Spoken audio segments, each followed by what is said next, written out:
ரொம்ப டயர்டா இருக்கு. இயற்கையான டேட்ஸ், பாதாம், பிஸ்தா, கேஷு அண்ட் ஹனி கொண்டு தயாரிக்கப்பட்ட லயன் டேட் நட் பைட்ஸ். இனிமே கண்ணை மூடிட்டு கடலை எண்ணெய் வாங்கலாம். ஏன்னா மந்த்ரா கடலை எண்ணெய் இதயத்தின் தயாரிப்பு. வறுக்க பொரிக்க ஏன் எல்லா சமையலுக்கும் மந்த்ரா தான். மந்த்ரா கடலை எண்ணெய், அபார ருசி, ஆரோக்கியமான உடல் நலம். திராவிட முன்னேற்ற கழகத்தினுடைய அமைச்சர் நேரு மீது லஞ்ச ஒழிப்புத்துறை உடனடியாக ஒரு வழக்கு பதிவு செய்யணும்னு ஒரு மனுவை தாக்கல் செய்திருந்தேன். அதாவது தமிழ்நாடு நகராட்சி நிர்வாகத்துறையில் 1933 பதவிகளுக்கு பதவி நியமனத்தில் நடைபெற்ற முறைகேடு சுமார் 1020 கோடி ரூபாயில் அளவுக்கு முறைகேடு நடைபெற்றிருக்கிறதாக அமலாக்கத்துறை ஒரு புகாரை தமிழக டிஜிபிக்கு அனுப்பியிருந்தது. 27/10/2025 கிட்டத்தட்ட 4 மாதங்களுக்கு முன்பாக ஒரு புகார் அனுப்பிச்சிருக்கு.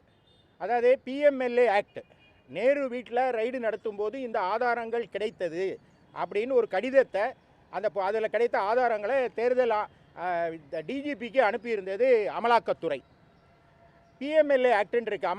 அந்த அந்த அந்த அந்த அந்த சட்டப்படி 66 பிரிவு 2 அப்படின்னு ஒன்று இருக்குது. அதுபடி ஒரு லாஃபுல் அத்தாரிட்டி, ஒரு ஏஜென்சி இன்னொருத்தருக்கு ஒரு தகவலை கொடுத்தா உடனடியாக வழக்கு பதிவு செய்யணுங்கிறது சட்டம். அந்த சட்டத்தின்படி வழக்கு பதிவு செய்யலை. எனவே அந்த வழக்கை உடனடியாக பதிவு செய்யணும் அப்படின்னு சொல்லி, ஏன்னா நாங்கள் தான் பிரதான எதிர்க்கட்சி, ஒரு மிகப்பெரிய ஊழல் நடைபெற்றிருக்கிறது. வேலைவாய்ப்பை பற்றி நாங்கள் உருவாக்கி தருவோன்னு சொல்லிட்டு தேர்தல் வாக்குறுதி கொடுத்துட்டு அந்த வேலைவாய்ப்பை பணத்தை பெற்றுக்கொண்டு கொடுத்தாருங்கிறது குற்றச்சாட்டு. அப்போ அந்த குற்றச்சாட்டை லஞ்ச ஒழிப்புத்துறை விசாரிச்சிருக்கணுமா இல்லையா? பண்ணலை. அவ்வாறு செய்யாத போது சட்டமன்றத்தில் பேசலாம், மக்கள் மன்றத்தில் பேசலாம், கடைசியில் நீதிமன்றத்தில் ஒரு நிவாரணம் கேட்டு இதில் நீதியை கொடுங்க அப்படின்னு ஒரு வழக்கை தாக்கல் செய்தேன். இந்த வழக்கு நம்பர் ஆகலை, அதை முதல்ல தள்ளுபடி பண்ணிட்டாங்க, தப்பாக இருக்குன்னெலாம் ஏகடிஎம் பேசினார்கள் திராவிட முன்னேற்ற கழகத்தினர். இப்போ என்ன ஆச்சு அப்படின்னா, அந்த வழக்கு விசாரணைக்கு வந்தபோது இன்பதுரை அதிமுக எம்பி அவர் அரசியல் ஆதாயத்துக்காக இந்த வழக்கை தாக்கல் செய்கிறாருன்னு சொன்னாங்க.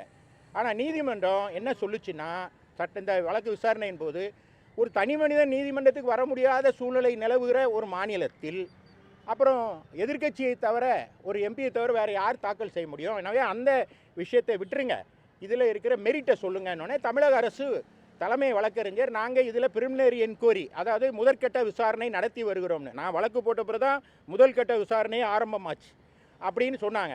நாங்கள் சொன்னோம் முதல்கட்ட விசாரணை இந்த வழக்கில் தேவையில்லை.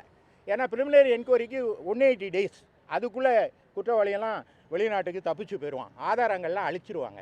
எனவே உடனடியாக இதில் எஃப்ஐஆர் போடணும் அப்படின்னு கேட்டிருந்தோம். இந்த வழக்கு விசாரணையினுடைய முடிவில் நீதிமன்றத்தை ஒத்தி வைத்து இன்றைக்கு தீர்ப்பு கொடுத்துருக்கு. தீர்ப்பில் என்ன சொல்லியிருக்காங்க அப்படின்னா, இந்த வழக்கை கடந்த அக்டோபர் மாதம் கொடுத்த ஒரு ஆதாரங்களை வச்சுக்கிட்டு நீங்கள் வழக்கு பதிவு செய்யாத நிலையை நான் பார்க்கும்போது இந்த வழக்கை வேற ஒரு ஏஜென்சி, அதாவது சிபிஐ போன்ற வேற ஒரு ஏஜென்சிக்கு விசாரணைக்கு கொடுத்து விடலாம் என்று கூட நாங்கள் நினைத்தோம். அது நீதிபதி சொல்கிறாரு, நாங்கள் நினைத்தோம், ஆனால் நீங்கள் பிரிமினரி என்கொயரி நடத்துகிறதா சொல்கிறீங்க, இந்த வழக்கில் பிரிமினரி என்கொயரி தேவையில்லை, ஏன்னா குற்றவாளிகள் தப்பிச்சு போயிடுவாங்க, ஆவணங்கள் அழிக்கப்படும், அதில் இருக்கிற அந்த வழக்கினுடைய சாராம்சத்துக்கு அதுக்கு தேவையான ஆதாரங்கள் அழிக்கப்பட்டு விடுங்கிறதுனால ஃபோர்த் வித்துன்னு ஒரு வார்த்தையை பயன்படுத்த, அதாவது உடனடியாக எஃப்ஐஆர் ஃபைல் பண்ணுங்க அப்படின்னு லஞ்ச ஒழிப்புத்துறைக்கு இதில் உத்தரவிட்டிருக்காங்க. இதன் மூலமாக என்ன அப்படின்னா, இந்த குற்றச்சாட்டை நான் மட்டும் வைக்கல, நேற்று போனாங்களே பிரேமலதா, அவங்க கூட சொல்லியிருந்தாங்க இந்த வழக்கில் பெரிய தவறு நடந்திருக்கு அப்படின்னு அந்த அம்மாவும் அப்போ கொடுத்தாங்க, எல்லா எதிர்க்கட்சிகளும் சொன்னோம்.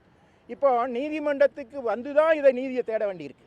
இப்போ நீதிமன்றம் ஒரு நல்ல தீர்ப்பை வழங்கியிருக்கிறது, உடனடியாக வழக்கை பதிவு செய்து அதன் மீது நடவடிக்கை எடுப்பாங்கன்னு நாங்கள் நம்புகிறோம்.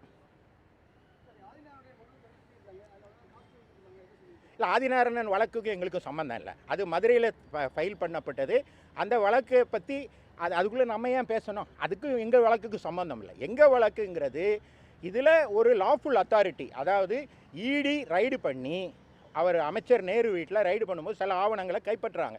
அந்த ஆவணங்கள் மூலமாக அவங்களுக்கு என்ன தெரிய வருதுன்னா, இந்த பதவி நியமனம் இருக்கு இல்லையா, இந்த பணியாளர் நியமனம், அதில் பெரிய ஊழல் நடந்திருக்கதா அவங்கள்ட்ட கிளிஞ்சிங் எவிடன்ஸ் கிடைச்சிருக்கு. அந்த எவிடன்ஸை அவங்க வச்சுக்கிட்டு அப்படியே தூங்க மாட்டாங்க, ஏன்னா அது லாஃபுல் அத்தாரிட்டி. எனவே மாநில அரசு தான் அதுக்கு பொறுப்பு அப்படின்னு வந்து டிஜிபிக்கு அனுப்புகிறாங்க. ஆனால் டிஜிபி என்ன செய்கிறாரு, அதை உடனடியாக லஞ்ச ஒழிப்பு துறைக்கு அனுப்பிச்சு வழக்கு பதிவு செய்ய சொல்லியிருந்தால் நாங்கள் வந்திருக்க மாட்டோம். ஆனால் நாங்கள் இந்த வழக்கில் அதிமுக சார்பில் நானே வழக்கு போட்டு உடனடியாக வழக்கு பதிவு செய்யணும். ஏன்னா பிஎம்எல்ஏ சட்டம் தெளிவாக சொல்லுது, 66(2) பிரிவு 2 என்ன சொல்லுதுன்னா, ஒரு லாஃபுல் அத்தாரிட்டி ஒரு டாக்குமெண்ட்டை கொடுக்கும்போது தெருவில் போகிறவங்க இல்லை, அப்போ ஒன்று டாக்குமெண்ட் கொடுத்துருக்காங்க, அந்த டாக்குமெண்ட் படி ஏன் நீங்கள் நடவடிக்கை எடுக்கல என்று கேட்டோம். நான் முதல்ல ஒரு புகார் கொடுத்தேன், அந்த புகாரில் நடவடிக்கை எடுக்கல. நான் நீதிமன்றத்துக்கு வந்த பிறகு தான் அவங்க ரெஜிஸ்டர் பண்ணாங்க. அது ரெஜிஸ்டர் பண்ணி பிரிமினரி என்கொயரி நடந்துகிட்டு இருக்குன்னு சொல்கிறது போதாது, ஏன்னா எல்லாம் குற்றவாளிகள் தப்பிச்சிருவாங்கங்கிற எங்களுடைய வாதத்தை நீதிமன்றம் ஏற்றுக்கொண்டு ஃபோர்த்வித், அதாவது உடனடியாக அப்படிங்கிற வார்த்தையை அதில் பயன்படுத்தியிருக்கார். உடனடியாக அவர்கள் மீது, நேரு மீது உடனடியாக வழக்கு பதிவு செய்ய வேண்டும் என்று உத்தரவிட்டிருக்கிறார்கள்.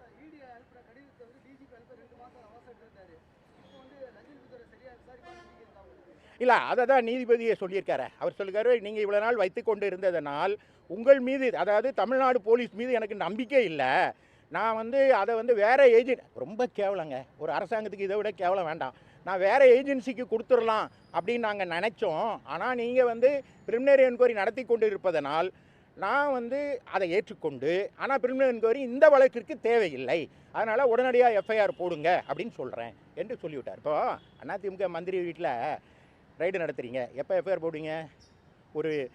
ஒரு விஓட்ட யார்கிட்டயோ ஒருத்தட்ட ஒரு கம்ப்ளைண்ட்டை வாங்கி ராத்திரியாக 11 மணிக்கு எஃப்ஐஆர் போட்டு காலையில் பல்லு விளக்கு முன்னாலே நேராக ரைடுங்கிற பேரில் கதவை தட்டி முன்னாள் அமைச்சர்கள் வீட்டில். நீதிங்கிறது எல்லாருக்கும் பொதுவானது தானே, ஆனால் நேருக்கு மட்டும் இவ்வளவு லேட் ஆகிறதுக்கு என்ன காரணங்கிறதான் பொதுமக்கள் கேட்குறாங்க. இதில் இன்னொன்று சொல்லியிருக்காங்க, இதை வழக்கை பதிவு செய்து ரிப்போர்ட்டை ஃபைல் பண்ணணும்னு சொல்லியிருக்காங்கிறதையும் உங்களோட கவனத்திற்கு தெரிவித்துக் கொள்கிறேன்.